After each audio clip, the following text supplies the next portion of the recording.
لا لا لا لا لا لا لا لا، يا نهار ابيض يا نهار ابيض يا اهلي، يا نهار ابيض، ايه اللي حصل ده يا اهلي؟ مش ممكن لعيب يمشي كلامه عليك يا اهلي، كهروب يمشي كلامه على الجهاز الفني وعلى الجهاز المعاون وعلى الخطيب نفسه ويحضر فرح اخته وما يسافرش غانا. ازاي يا اهلي الكلام ده؟ اهلي القيم والمبادئ. ازاي يا جماعه اللي بيحصل الكلام ده؟ يعني ايه لاعب يمشي كلام؟ ايه يا جماعه، هو ماسك على الخطيب سيديهات ولا ايه؟ يعني احنا قلنا لكم الولد ده مش هيتصلح حال، وانتوا اصريتوا ان انتوا تستلموه مننا. استلمتوا قبله بقى، ده انا مش هنقول لكم على كده وبس بقى كمان. لا لا لا، شوفوا هو مش مصلوح حاله، ده احنا عايزين نقول لكم ان الواد ده بخيل وما بيحبش صحابه. الله، ليه يا جماعه؟ ليه كل الكلام ده؟ بص، ما انت لو جيت حسبتها كده الواد ده اصله مش سالك واحنا مشيناه من النادي وسيبناه يمشي عشان كده. احسبها كده، لو جيت حسبت كده هو دلوقتي عنده كام لعيب في الفرقه؟ 30. 30 ده بخلاف حبايبه اللي جوه النادي كمان، قول 50. تعالى بقى احسبها كده، الوجبه يعني حته باتيه على صباعين بقسماط على مش عارف سندوتش لانشون على حاجه ساقعه، يعني الوجبه دي تخش لها مثلا في 100 جنيه. اضرب بقى 100 جنيه في 50 نفر، يعني كان 50,000. ما هو اولى بيهم. الواد ناصح برضه، هو عمل الفرح في التوقيت ده بتاع اخته عشان زمايله في الفريق ما يحضروش. الواد عايز يوفر يا جماعه، يعني الواد مش بس طلع بيحط على النادي الاهلي، لا ده طلع بخيل كمان وطلع جلده وما بيحبش صحابه. يعني والله بصوا يا جماعه، ضحك شغال بقاله شويه حلوين. بس عايز اقول لك على حاجه، علي صوتك اكتر، علي صوتك. اصل انا مش سامعك من صوت الدي جي، مش سامعك من صوت الحنه اللي شغال من امبارح بعد ماتش الزمالك والاسماعيلي، مش سامعك من صوت الدي جي والحنه اللي شغالين امبارح على الفضيحه التحكيميه والمهزله اللي حصلت من حكم الاحتواء وتغاضيه عن ضربه جزاء كل خبراء التحكيم اجمعوا على انها ضربه جزاء صحيحه للنادي الاسماعيلي.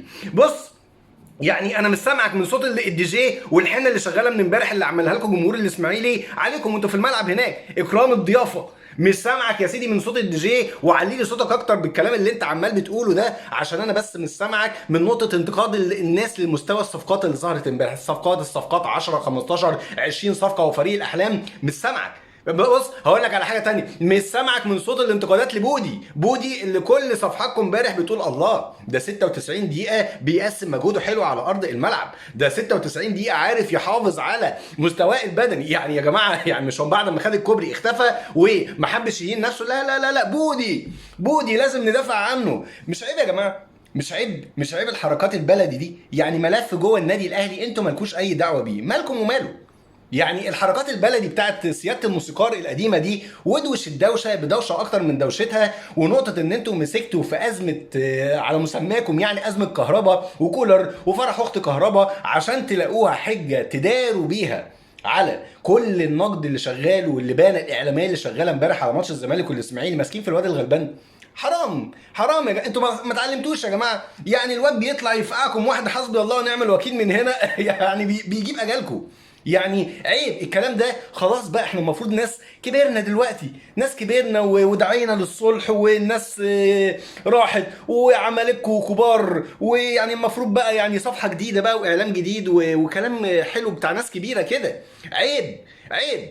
مارسيل كولر بالامر طلب من كهربا. خلاص انا اطمنت ان موديست موجود واطمنت ان اسامه ابو علي موجود.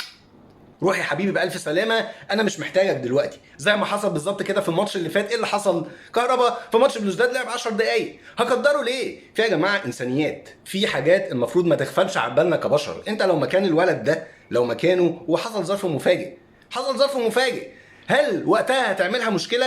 ولا الطبيعي إن أنت في النهاية هتحاول توصل لحل وسط، وطالما الإدارة بتاعتك راضية مفيش اي حد ليه دخل في الموضوع يا جماعه. طالما المدير الفني راضي مفيش حد ليه اي دخل بالموضوع. عارفين اللي مزعلني ايه؟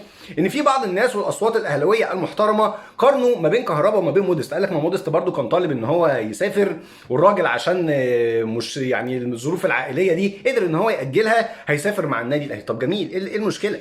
ليه بتقارن موقف كهربا بموقف موديست؟ انت عارف الظروف الاسريه بتاعت ده عشان تقارنها بالظروف الاسريه بتاعت دي؟ يا اخي ده لو الزميلين جنب بعض في الشغل واثنين واخدين اجازه مع بعض وحد عنده ظروف اسريه بيعذر التاني. عيب يا جماعه عيب ما تضحكوش الناس علينا. عيب ده الكلام ده لو طلع من ميديا اي نادي تاني ما تطلعش مننا احنا. النادي الاهلي اللي عمره ما بيقف على لعيب. ايه يا جماعه يعني هنقعد كهرباء الا نخسر بطوله كاس العالم، هنخسر بطوله دوري ابطال افريقيا؟ هو من امتى النادي الاهلي وقف على لاعب قالوا له اتفضل مع السلامه اتكل على الله من النادي لما هنقف على لاعب نجم من نجوم الفريق لكن خد اذن بماتش؟ عيب يا جماعه الكلام ده يطلع منكم انتوا، عيب. يعني كلامي لبعض الاهلاويه المحترمين اللي انا بحبهم، يعني ده تعليق سريع كده عشان حبيت بس ايه يعني اتكلم في الجدل اللي داير اللي ملوش اي 30 لازمه ده. واشوفكم على خير في حلقه بالليل ان شاء الله. السلام عليكم.